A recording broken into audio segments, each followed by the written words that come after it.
पराक्रमो विजयते अर्थात पराक्रमी ही जीतेगा।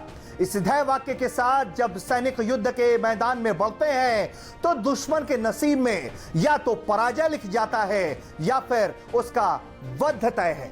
चीन के आगे जब इन वीर योद्धाओं का नाम लेते हैं तो उसके पीएलए के सैनिकों के पैर लड़खड़ाने लगते हैं, मनोबल उनका धराशायी हो जाता है, क्योंकि कुमाऊं रेजिमेंट के शूरवीरों की बात ही कुछ और है।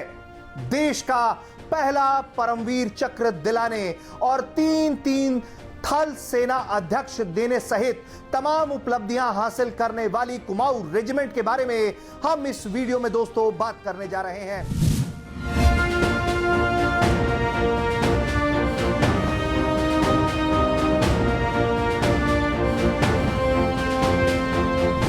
साहस, शौर्य और पराक्रम की इबारत लिखने वाली कुमाऊं रेजिमेंट से एक और रेजिमेंट की कहानी जुड़ती है जिसका नाम है नागा रेजिमेंट। और कुमाऊं रेजिमेंट से नागा रेजिमेंट का जुड़ाव कैसे है यह भी हम आपको बताएंगे, लेकिन उससे पहले बात कुमाऊं रेजिमेंट की करते हैं।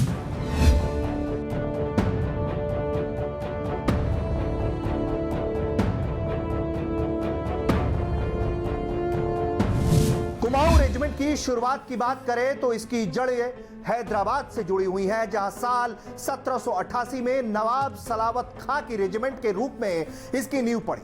1794 में इसे रेमंग कोर और बाद में निजाम कंटिजेंट के नाम से जाना गया। इसके बाद बरार इन्फेंट्री, निजाम आर्मी और रसेल ब्रिगेड को मिलाकर हैदराबाद कंटिजेंट बनाई गई। 1903 में इस बल का भारतीय सेना में विलय होता है। 1922 में पुनर्गठन करके इसे हैदराबाद रेजिमेंट और फिर 27 अक्टूबर 1945 को द कुमाऊं रेजिमेंट का नाम इसे दिया जाता है। रानीखेत में कुमाऊं रेजिमेंट की सेंटर की स्थापना होती है।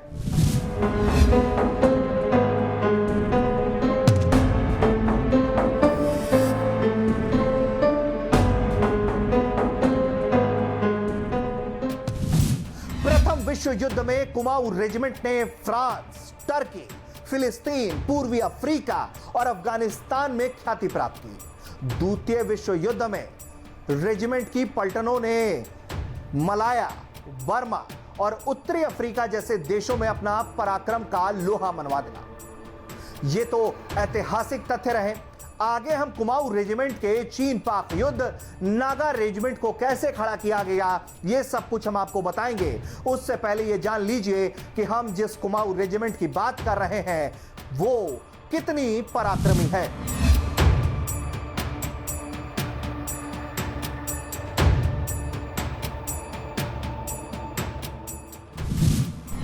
कुमाऊं रेजिमेंट को अब तक वीरता के सर्वोच्च सम्मान में 2 परमवीर चक्रों के अलावा 13 महावीर चक्र, 82 वीर चक्र, 4 अशोक चक्र, 10 कीर्ति चक्र, 43 शौर्य चक्र, 6 युद्ध सेवा मेडल, 14 से अधिक परम विशिष्ट सेवा मेडल जैसे तमाम सम्मान प्राप्त हैं। कुमाऊं रेजिमेंट को 1 अर्जुन पुरस्कार भी मिल चुका है। 220 से अधिक मेंशन इन डिस्पैच और 734 से अधिक अन्य सम्मान भी इस रेजिमेंट के खाते में हैं, जिनमें से 2 पद्म भूषण भी शामिल हैं।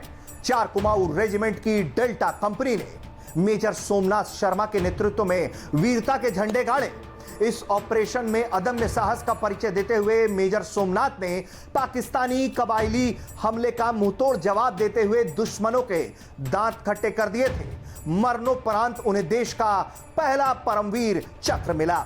1962 में लद्दाख और नेफा क्षेत्र में 13 कुमाऊं रेजिमेंट की चार्ली कंपनी ने मेजर शैतान सिंह के नेतृत्व में चीनी सेना पर हौसले को उनको पस्त करते हुए शैतान सिंह ने जिस तरह का पराक्रम दिखाया और वीरता का परिचय दिया, उन्हें मरणोपरांत परमवीर चक्र से नवाजा गया।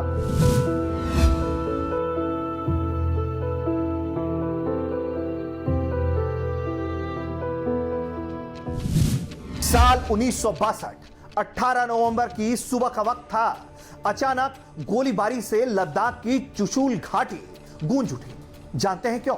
क्योंकि चीनी पीएलए भारी बम बारूद के साथ वहां हमला करने आई थी।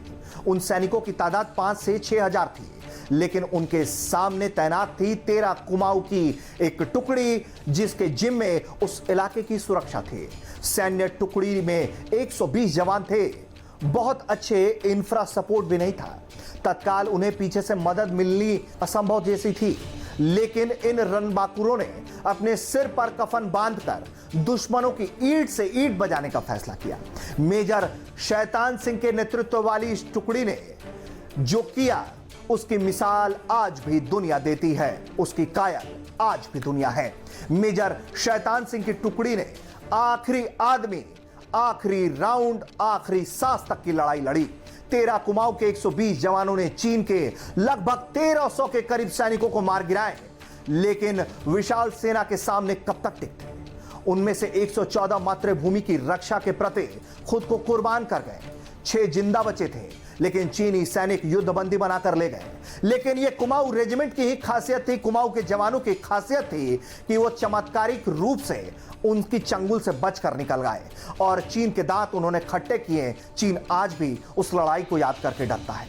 19 कुमाऊं इंडियन आर्मी की ऐसी पहली बटालियन है जिसने 1984 में श्रीनगर से करीब 450 किलोमीटर पैदल चलकर सियाचिन के ग्लेशियर तक पहुंचती है। काराकोरम का यह सबसे लंबा ग्लेशियर है। इसकी लंबाई 72 किलोमीटर की बताई जाती है। 18,875 फीट की ऊंचाई से यह ग्लेशियर इंदिरा कोल के पास 11,875 फीट की ऊंचाई पर गिरता है। -50 डिग्री सेल्सियस वाले तापमान और 18-20 हजार फुट की ऊंचाई पर ऑक्सीजन की कमी सैनिकों के लिए बहुत कष्टकारी साबित होती है। लेकिन कुमाऊं रेजिमेंट के जवान जो हैं, वहां मजबूती से अपना शौर्य दिखाते हैं, अपना पराक्रम साबित करते रहते हैं।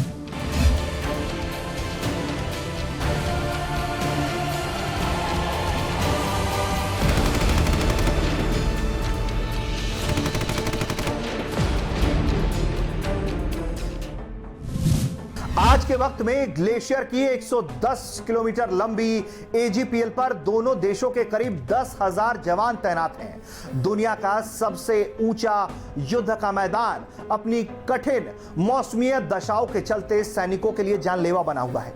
यहां गोली से अधिक कठिन मौसमीय परिस्थितियों के चलते जवान शहीद होते हैं, लेकिन भारत के वीर रणबांकुरे वहां डटे हुए हैं। 1984 से अब तक यहां करीब 860 से ज्यादा भारतीय जवान शहीद हुए हैं। वहीं 1984 से 1999 के बीच 1300 से अधिक पाकिस्तानी जवानों की वहां मौत हुई है। यह तो बात हुई कुमाऊं रेजिमेंट की। अब आपको बात बताते हैं नागा रेजिमेंट की।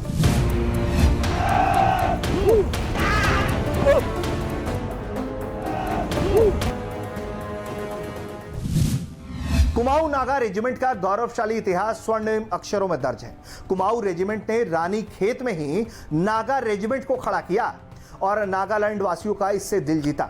1970 में रानी खेत में नागा रेजिमेंट को खड़ा करना कुमाऊं रेजिमेंट की बड़ी उपलब्धि है।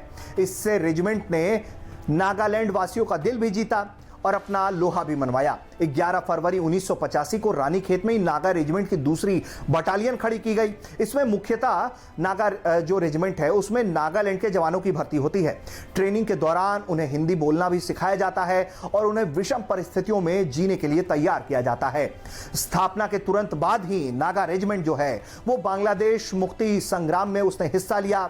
द्रास सेक्टर के कमान भी उस रेजिमेंट ने संभाली और लगातार जो दुश्मनों के दांत खट्टे किए। इस रेजिमेंट को बहुत सारे सम्मान भी प्राप्त हैं। कुल मिलाकर अगर हम देखें तो कुमाऊं और नागा रेजिमेंट का जो एक साझा इतिहास है, जो साझा जुड़ाव है, वो बहुत विशाल काय है। कुमाऊं रेजिमेंट हो या नागा रेजिमेंट, इन दोनों ने ही वक्त वक्त पर दुश्मनों के दांत खट्टे करने के काम किए हैं। उम्मीद करते हैं आपको हमारा ये वीडियो पसंद आया होगा। अगला वीडियो आप किस सेना की कहानी देखना चाहते हैं, किस रेजिमेंट की कहानी देखना चाहते हैं, कमेंट करके बताइए। देखते रहिए भारत तक। नमस्कार, जय हिंद।